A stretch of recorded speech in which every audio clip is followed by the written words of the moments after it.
And then later, we have a one-on-one talk. So, under what developer group ba sila or company? Greenhouse. So, nakapag-transact na po ba any one of you sa video before? Yes. Meron kayong ma'am? No, buyer. Buyer. So, kumusta naman po? Na-release naman na ba? Yes, ma'am. Matagal na ba yan, ma'am? So, ang i-discuss natin is the broker's incentive.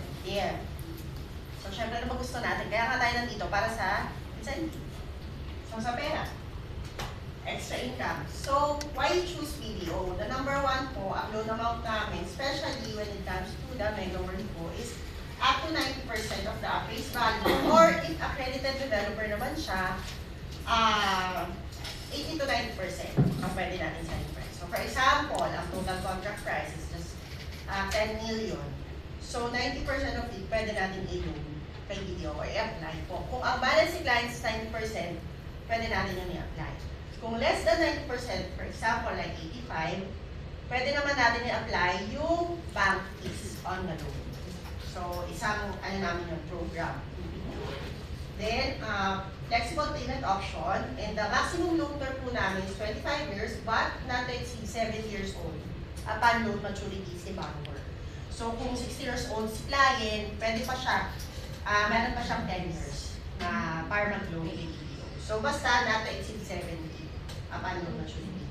Then, acceptable nationalities, Filipino, dual citizen, former Filipinos, and resident foreigner. So, ayan yung mga actually, other banks is offering this naman as well. However, meron lang silang mga different restrictions lang naman yan. Doon lang sila nakaiba. So, we have offer of, ito yung bagong promo ni BDO, which is the Peace of Mind starts here. So, we have a maximum loan fixing option, which is 8.5 interest, waive of back fees and free insurance for 1 year. But this one is subject for the availability. But as of now, extended pa rin naman siya. So, ang maximum natin na pwede ng the term or the fixing option for the loan is up to 10 years. Dati kasi, ang in-offer lang po natin is 5 years fixing period. But right now, we offer na 8.5 due to the current situation natin. So, nag-increase kasi ang interest. So, what are the advantages? So, we have a light payment scheme option. We have an interest only for first 6 months, 60 days period, and equal monthly. For the first 6 months po, interest lang yung babayaran ni client. So, ngayon, on the 7th month, saka pa lang mag-start yung monthly amortization niya with principal and interest. Then, the second one naman is the 60 days grace period, which is mag-start yung monthly amortization on the 61st day ng take-out ng loan. And then, equal monthly amortization, this is the same na principal and interest. Sorry, Rose. Affordable cash out naman. So, we have, ito yung sinasabi ko kanina na kapag ang loan natin is less than 90%, say 85 or 87, we can apply the all-in financing para walang ika-cash out si client. So, most likely, mas affordable or mas convenient sa kanila since usually ang back is po natin maximum of 2.5 to 3% of the loanable amount. So kung walang pa-cash out sa client, pwede natin siyang include or isama sa loan amount po. We also have the built-in insurance. So sa built-in insurance naman po, instead paying it annually, so it is monthly to be added on the amortization. So 0% interest naman siya, i-divide natin siya into 12 months, then yun yung ita-top up natin on the monthly amortization. Then the last po is the 25-year loan. Ma'am, kailan malalaman kung approve siya doon? Kasi, di ba, sa pagka inano mo yung granted yung loan is kapag may LOG na. So, automatic ba sa completion ba lang ng requirements, alam mo magkano ang amount or loanable? Yes. Kasi ma'am, for example, for Mega World, we get copy ng CTS or CTBS or the SOA. So on that case, ma'am, alam na natin kung magkano yung loanable amount. Also, pwede na natin incorporate yung bank fees kung kaya pa. But most of the EOs naman, ang ginagawa dyan is ino-incorporate na namin. Para upon information kay client, wala na sila ika-cash out. Kasi yun doon sometimes nagkakaroon ng problem eh. Kung hindi kaya mo bayaran yung bank fees, hindi na nadidelay Hindi maano. Yes. Pero usually ba yung bank is pwedeng i-consider na i-add sa loan? Yes. Yan yun ma'am, yung all-in financing. Basta, not to exceed 90% of the loanable amount. So, basta ang maximum loanable amount natin is 90%. So, commission ang rate. The rate, interest rate. Ang rate naman natin right now is 7.56 for 5 years. Yun. Right now yun Pero nag-vary kasi yun on the economic natin situation. So, most likely, pwede pang bumaba yun. So, pwede bumas.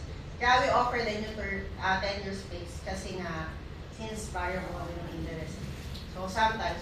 But, for the past 2 months, ang interest rate namin 6.7. is 6.5. 6.5 for 5 years. Kaya alam, nag-start yung nagkaroon ng gera. So, kaya medyo naumuli talaga yung release ng iba. So, sana maayos na siya para bumalik ulit kami sa ganung interest. Kasi kawawa rin yung mga clients. Pag umabot sila ng 7.5. Ang taas. Ang taas eh. Kapag 1 year fixed naman, let's say 6%, ang nagiging problem naman, on the following year, on the second year, nag-reprice sila, taas na rin yung rate. O yan, additional yun lang. Isa na 8.5. Totoo yun. Kaya hindi ka talaga kami nag-o-offer ng 1 year. Usually 3 and 5 years lang. Kasi nga, nagugulat yung mga client. Kami yung babalikan ng appos. Kaya, So, yeah. Requirements lang for BDO application ng clients po natin is only 5. The number 1 is the BDO application form, valid ID, ni client, income documents, collateral, and marriage contract. Nag-add lang po tayo ng additional requirement if residing abroad or OFW client, which is the AIF form naman.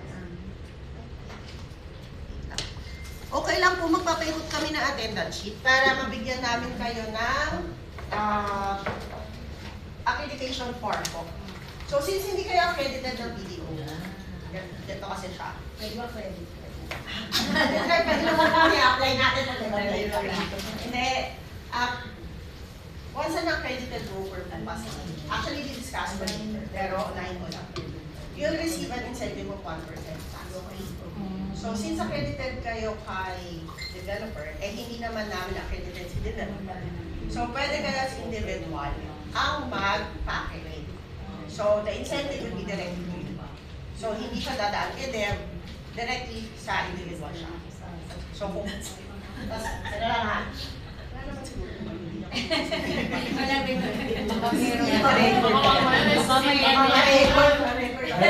Baka nung brands kayo? Head office. Home loan talaga kami. So head office kami. Sa ano kayo, ma'am? Makati. Pwede kayong mag-endorse ng hindi particularly like Care Assessment World. So, meron kayong iba. Pwede. Iba. Sa mga kabilang iba. Sa iba, pwede. Pwede naman. Oo. Basta, pwede rin tayo like REM. REM kasi ma'am, ibig sabihin no, transfer title siya. So, from individual siya. So, pwede rin siya. Sige, bibigay ko si Miss Cal. Actually, this is Miss Cal. Partner natin. I-email na lang natin. So, yeah. Yan ang general requirements ni BDO for the application of borrowers to have. So, ano ba ang 5 steps for earning incentive? So, the number 1 is to connect your client to BDO kung loan account officer. So, kami yun. So, once meron kayong prospective client na once pwede nang mag-bank loan, so, yun, tawag nyo lang sa amin, tawagan natin si client. Pag na-close deal natin, submit siya ng 5 requirements, and then we will proceed to the credit evaluation, and then we will get approval.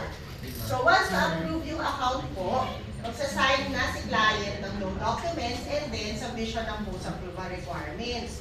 So, once okay na lahat, documents in order na si client, mag-issue na kami ng bank guarantee kay developer. If it's not developer naman, if it's under individual, the individual natin siya issue. And then after nun, don't release tayo, and then don't release especially na inventory. Tawag siya. So, yun.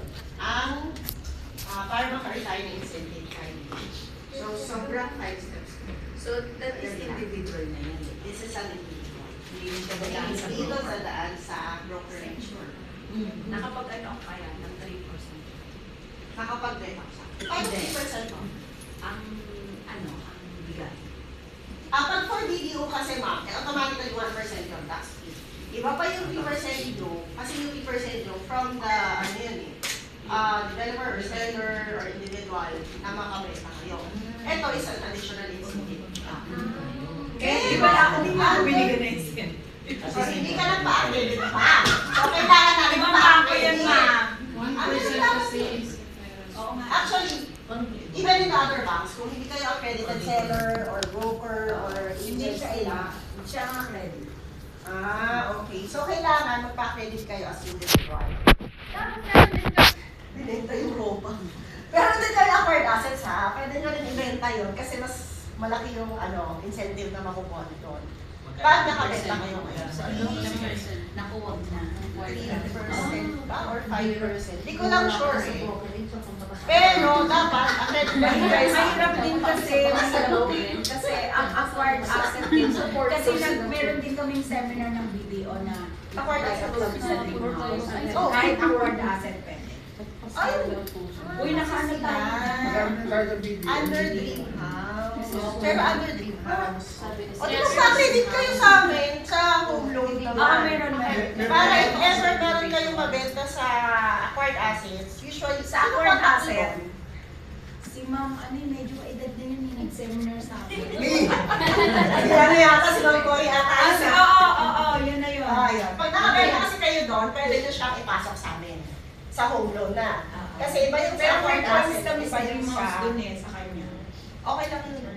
Kasi pag pinasok nyo yun sa home loan na as regular, yun na yung 1%. Doon tayo papasok. So pag ni-refer nyo, halimbawa, na-close nyo doon, magbaback loan din kay BDO, i-refer nyo sa amin. So sa amin naman, 1% incentive. So iba pa yun sa kanila, iba pa yun sa amin.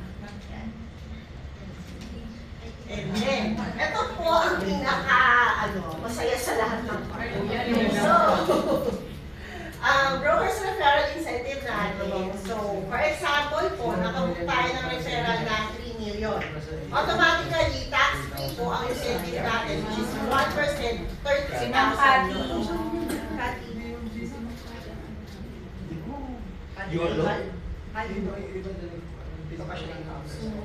So, sa 3 million, then 50,000 ka tax free yan. Then 5 million po, 50,000. Then 10 million ang 100,000. Hindi analyst kasi tayo. So, yan po ang incentive for BDO. Tax free. Tax free to, sir. Tax free siya. So, automatically, walang i-release pag siya na-credit later po, mag-discuss tayo. So, for example, yan. Ito naman for the additional incentive to we have a category po kasi na mga brokers. So, we have Elite, Power, and Star. So, if you are categorized as Star, additional incentive nyo for the year, for the year po to is additional 0.10%. Pag Power naman, 0.15, and then pag Elite, 0.20. So, you have additional annual bonus also na 50,000 and then 100,000. This is exclusive pa dun sa 1% na mag-exit nyo. Kasi automatically, yung 1% na yun, upon release, makukuha nyo. Ito naman for the year po. For example, nakabook dito, di ba? Tapos i-refer namin sa inyo. Refer, na kami, agent na rin kami, di ba? So, ipapasok pa rin namin sa hindi individual. Naka-tie up kasi. Naka-tie up po kasi. So, ang Kasi benta. broker namin is like MegaWorld, tie up na yun sa computation. Like for example, lahat gusto niyang magpagawa and then may capacity siya. Direct namin yan sa bank. Ganyan po. Okay. Isip ko. So, kay Dream House siya papasok. Agad. Regardless. Pero, hindi. Eh kasi ano to mami, for example benta nyo kay Mega World. The incentive ni Dream House is coming from Mega World. Diba? Diba? Kung magbabank loan si client ko na yun eh. Magbabank loan si client, kayo yung magre-refer kay bank. Hindi siya papasok under selling loan. Kasi ano din siya eh. Individual siya na nag-apply sa inyo. Binenta niyo siya kay Mega World. Ang tie-up niyo naman kay Mega World at saka Getting House eh. Not for the bank loan. Iba yung bank loan na. Iba yung Mega World. Self-loan. Self-loan. Oo, self-loan by client. Pag pang-finance mo pa, kanya yun. Kasi, pero may ganito ma'am na nangyayari for example, kasi di ba may mga in-house sila dito, or sellers. So sila, nagbibenta sila, nag-aware sila, since accredited sila. Ganun din kayo, pero kayo kasi is under one company, under the brokerage firm. So ngayon, sila ma'am, nag-refer sila sa amin as individual na. Kasi sarili na nila client yun. So for bank loan na siya. So pag nag-due for bank loan si client, kailangan nyo lang siyang panayan. Kasi ano nangyayari, Mega World ang nagpa-process. So the 1% as the incentive will go. Unless na, instead na sa inyo siya mapunta, sa next one siya kayo. So iba yung benta nyo from here, na incentive nyo doon, Miss Christine, iba pa yung incentive nyo. Bakit ba? Kasi ang nakatayap dito is na brokerage. Kayo, nakatayap kayo iba as individual. Unless alam niya, credit ko sa company nyo. Pag ina-credit ko si company nyo, di lahat yun. Incentives pala yun. Incentive. Ma'am, pag naisabit ni client yung requirements niya, kayo na po yung mag-ano nun? Yes. Kami na lang. Hanggang sa LOG. Hanggang LOG. Hanggang release, yes. So, wala ang intindihin nyo na lang doon, sir, is mapasabit nyo kay client ng documents para ma-process nila. Then, ano na yun, tuloy-tuloy na po. Ayun nga, may mga bank kami na client. Habang nagda-down payment, ma'am, pwede na po Pwede na natin process yun. Basta huwag lang sobrang tagal ng down payment. Huwag lang mga 48. Ako nga, mag may na-decline ako sa Kasi pag 48 months yun, sir, i-reprocess, i-reinstate lang naman siya. Ma'am, once na-complete na po yung documents ni client, Kasi ma'am, ang dami Gano'n po katagal yung Processing time po ni BDO is usually 7 to 10 banking days for local employees yun, ha? Kung overseas naman, ganoon din siya. Basta ma-verify lang natin lahat ng CI, especially the assurance verification. Nagtatagal lang tayo sa business. Additional 15, parang 15 to 30 pag business. Kasi may other CI pa yun, may trade references siya. Since 30 days, Oo. kasama rin si Paano man pag Kasama CI. sa paano pang pag Yun yung pag business lang. business. Pero pagka individual na lang, working is 7 to 10. Dito So parang 10 to 15 to 30 pag business. After po nun, ma'am, doon pa lang po kami makaka-receive ng whatever, commission. Pag na-release na natin yung loan. Pag na-release yung loan. So pag na-release yung loan, doon natin makukuha yung incentive. Lalabas yung LOG. Paglabas ng LOG, ma'am, pag nabalik na ng developer yung sa amin, pag nag-loan take out na tayo, saka nyo makukuha yung incentive. Basta every successful na loan take out, yun po ang crediting ng incentive natin. So ito po yung sample computation naman. So for example, nag-elite broker kayo. So ang basic incentive mo is 1 million. Then for the 1 million na basic incentive, ito yung makukuha nyo if ever na for the year ito na meron kayong referral. So additional 0.20, so that's 200,000. And then may annual bonus pa kayo na 100K. Then approximately 1.3 million yung makukuha nyo na incentive. Or the skirt. Gusto mo yan? yearly. Siyempre, gusto nyo yan. Kaya kayo. Actually, meron kami elite broker na tagal dito sa Metro. So, ito, same lang din siya. Pero yung additional natin po, additional incentive natin is nasa po. Ang pabalik na kasi. Tingnan ko lang kung paano. Ano, idol at saka ano, certificate. Saan dito? Pero i-refer ng places. Hindi ko pala natapos. Hindi po. Hindi kasi ipapasama mo pa niya. So, okay po. Ay, sorry po. Picture nyo na po. Ayan. Yun nga yung isip. Then, ito naman yung usually sample computation hanggang top performers. So, usually po, si BDO, nagbibigay siya ng additional incentive or meron kasi kami tinatawag na Brokers Night. So, if you're categorized in this Elite Power Star Brokers, kasama po kayo sa a-awardan for the Brokers Night. So, usually 8 yung ina-awardan doon, and power. So, ay, sige. And the last part, ito po yung best part natin. So, si BDO po kasi nag-offer siya ng travel incentive. So, if ever po na na-cover up China na kayo naman or yan. naging categorized as elite kayo na broker, that's a 50 million booking po. Pwede kayong makasama sa travel incentive BDO. The last year po is Taiwan, Japan, Europe, and Maldives. Ilang client ma'am dapat ma'am? 50 M. Ito ang malalaman natin kung ilan.